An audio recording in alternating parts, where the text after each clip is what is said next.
Attorney, kinumpirma nga ni Senator Bato de la Rosa na sa susunod na hearing, si Maricel Soriano nga ay dadalo. At posibleng yan din ang marami tayong aabangan sa susunod na hearing. May 7 po yan. Gumamit ba talaga ng droga nung minsan sa nakaraan ng ating presidente? May mga nagsasabi, wala kaming pakialam dyan.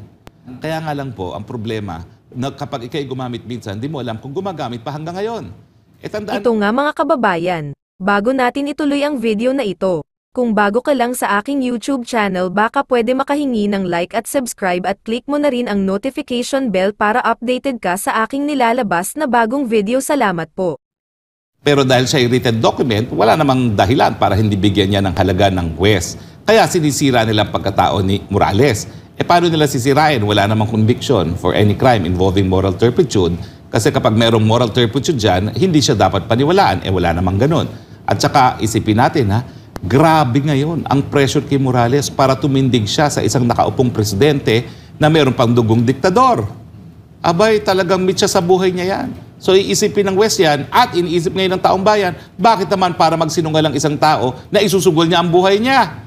Anak ata ng martial law dictator yan at nakinabang sa diktadorya nung panahon ng martial law at napakadaming napatay ng martial law. Di syempre, isa lang yang si Morales na po pwedeng magurgor. Yun pang isa na nagsasalba sa kredibilidad ni Morales. Bakit mo isusugal ang buhay mo para sa isang kasinungalingan sa panahon na tayo po muli ay nasa ilalim na naman ng diktadorya ng Marcos Jr. Attorney, na ngayon naniniwala si Senator Bato de la Rosa na totoo itong mga dokumentong ilabas ni Maharlika at maging yung mismong dating PIDEA agent na pinatotohanan. Nagwagi na ba itong si Maharlika sa kanyang pagsisiwalat?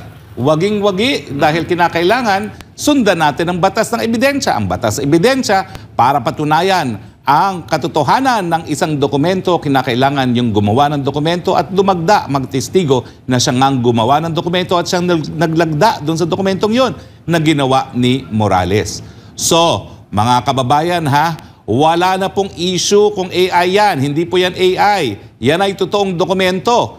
Pero, in fairness, ang pinapatunayan lang yan, nagkaroon sila ng impormasyon galing sa confidential agent na gumagamit ng droga, ng powdery white substance sa pinaghihinalaang cocaine ang ating presidente noong 2012. Yun lang po ang pinapatunayan yan. Kinakailangan tumindig ang impormante na siyang nakakita sa kanyang dalawang mata na gumagamit nga ng droga ang presidente. At bakit niya alam na droga yon? Dahil baka mamaya, magkasama sila na gumamit ng droga. Di ba po? Hindi naman po pwedeng nanunood lang habang gumagamit ng droga ang iba. So antayin po natin ang susunod na kabanata. Pero alam niyo po ang kasabihan, walang katotohanan na po pwedeng supilin. Ang rally sa Bustos na supil. Pero ang rally sa Dumaguete, hindi na po pwedeng supilin. Gaya ng katotohanan sa PIDEA leak, hindi na pwedeng supilin ang katotohanan sa issue ng paggamit ng droga ng ating presidente ngayon. Bagamat pinatotohanan, attorney, ng dating PIDEA agent, itong mga dokumentong ito, dito naman sa Kamara, abay kinontra ang mga naging investigasyon dyan sa Senado. Sinasabi ni House Deputy Majority Leader at Tingog Party List Representative Jude Asidre, ito yung mismong sinabi niya, attorney, and I quote, "I think it becomes even more clear now na itong mga pangyayaring ito ay kaparte ng isang mas malaki pang effort na to discredit and destabilize the current administration." Yan po ang kanyang naging pahayag sa isang press conference sa Kamara. Hindi ko alam kung abogado siya. Kasi kung abogado niya, alam niya yung rules of evidence. Pangalawa, siya ay partidong tingog. Alam naman natin may-ari niyan si Speaker. So ano pa ang ine-expect natin sabihin sa kanya. Pangatlo, kung meron po nag-destabilize sa administrasyon na ito, hindi po mga destabilizers. Si Presidente mismo. Dahil siya ngayon ang kumbaga subject ng pre-operation report. So kagagawa niya po yan. Wala pong ibang dapat sisihin kung hindi ang Presidente mismo sa kanyang mga gawain. Sinasabi nila, ang PIDEA, nagsasabi na pinasisinungalingan itong mga binabato ni dating PIDEA agent Jonathan Morales. Kanino daw dapat maniwala? Dito sa mismong institusyon o dito sa dating PIDEA agent? Kasi dapat pakinggan natin ang sinasabi ng PIDEA. Ang sinasabi ng PIDEA, may 4 kaming testigo na hindi totoo mga sinasabi ng ahente. Nung tinanong kung nasa PIDEA ba sila noong 2012, wala. Ano na patunayan nila? Wala, di ba? Sinasabi ni Lasso na wala siyang record. Talaga namang walang record dahil hindi natuloy yung operasyon, di ba? Unless pati yung mga pre-operation report, rine-record ninyo, no? So natural, walang record yan dahil hindi natuloy. At dahil meron nga daw nag-udlot, no? Meron nag-utos na napakataas sa tao na wag munang ituloy ang raid na yan, no? So ngayon, ang problema kasi sa kanila, AI-generated daw yun na nga, katawa-tawa namang yung sasabihin mong AI-generated pinatutuhanan na yung printed document na yan nung tao mismong gumawa at lumagda dyan sa dokumento na yan. Sa mga problema, attorney, wala tayong naririnig na pahayag mula sa Pangulo mismo hinggil nga dito sa mga alegasyong ito. Kaya nga, no, meron tayong rule din na sa evidence na kapag meron kang dapat i-deny mo kaagad, no? Dahil ito namang nangyari sa Senado, yan ay under oath na. So hindi lang yan sabi-sabi. Kapag nagsinungaling si Morales, pwede siya makulong ng perjury, false testimony before a Senate committee, no? So mabigat na po yung paratang na yan. Kinakailangan hindi lamang sagutin, pero dahil meron tayong karapatan na malaman ang estado ng pag-iisip ng presidente, lalong-lalo na sa mga desisyon kung makikipaggera o hindi, kinakailangan sumailalim na siya sa hair follicle drug test nang lumabas na ang katotohanan. At karapatan po namin bilang mga mamamayang Pilipino na malaman ang katotohanan sa mga paratang na ito.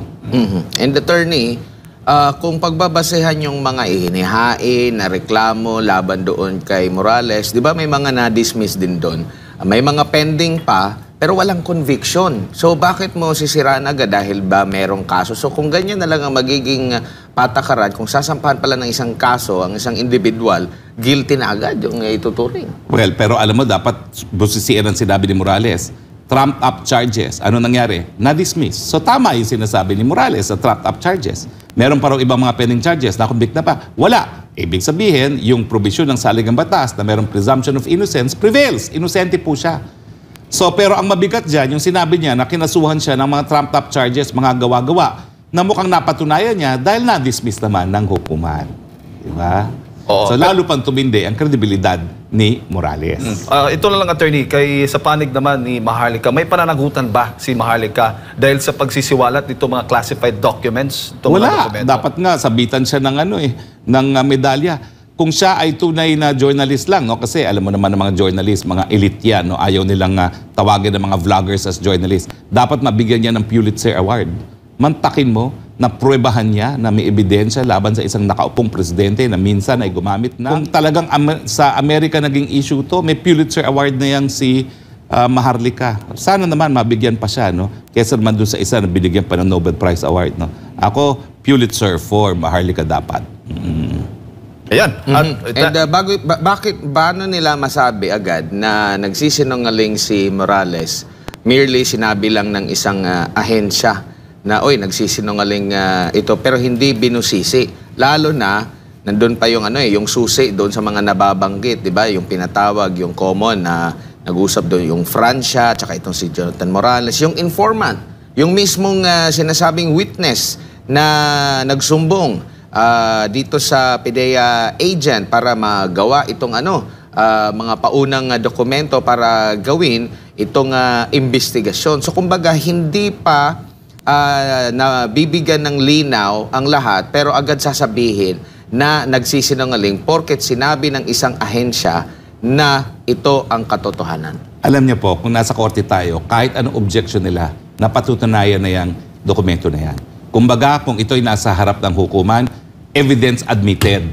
Now, nasa West na yon, kung bibigyan ng malaking halaga or weight yung ebidensya na yan. Pero dahil siya written document, wala namang dahilan para hindi bigyan niya ng halaga ng West. Kaya sinisira nila ang pagkatao ni Morales. Paano nila sisirain? Wala namang conviction for any crime involving moral turpitude. Kasi kapag mayroong moral turpitude dyan, hindi siya dapat paniwalaan. Wala namang ganun. At saka isipin natin, grabe ngayon ang pressure kay Morales para tumindig siya sa isang nakaupong presidente na mayroon pang dugong diktador. Abay, talagang mitya sa buhay niya yan. So iisipin ng West yan at iniisip ngayon ng taong bayan, bakit naman para magsinungaling isang tao na isusugol niya ang buhay niya? Anak ata ng martial law dictator yan at nakinabang sa diktadorya nung panahon ng martial law at napakadaming napatay ng martial law. Di syempre, isa lang yang si Morales na po pwedeng magurgor. Yun pang isa na nagsasalba sa kredibilidad ni Morales. Bakit mo isusugal ang buhay mo para sa isang kasinungalingan sa panahon na tayo po muli ay nasa ilalim na naman ng diktadorya ng Marcos Jr.? Yan. Diba? At attorney, kinumpirma nga ni Senator Bato de la Rosa na sa susunod na hearing, si Maricel Soriano nga ay dadalo. At posibleng ang yan din ang marami tayong aabangan sa susunod na hearing. May 7 po yan. Diyan po sa investigasyon ng Senado hingil nga dito sa PIDEA. Alam nyo, hindi ko inaasahan na aamin si Maricel Soriano na gumamit siya ng pinagbabawal na droga. Pero importante lang kay Senator Bato, sinong nag-occupy ng 43C Rizal Tower ata yun, no? Noong 2012. Saan nakatira si Maricel Soriano noong mga panahon na yun? At hindi naman mapapakailayan kasi po pwede namang isupina ng Senado yung condominium mismo kung sino yung occupant ng 43C noong mga panahon na yun. Napakadali po niyan. No? Tsaka ang galing ni AI, no? Alam niya yung address, pati yung mga plate number ng mga sasakyan ng PIDEA na gagamitin. Oo nga, magaling talaga si AI. Pati mimeograph Pero, attorney, kaya niyang gawin. kung sakali man na totoo yung mga insidente na parang doon nagpapat session. Huwag na nating sabihin sakali kasi yung dokumento totoo na. Oo.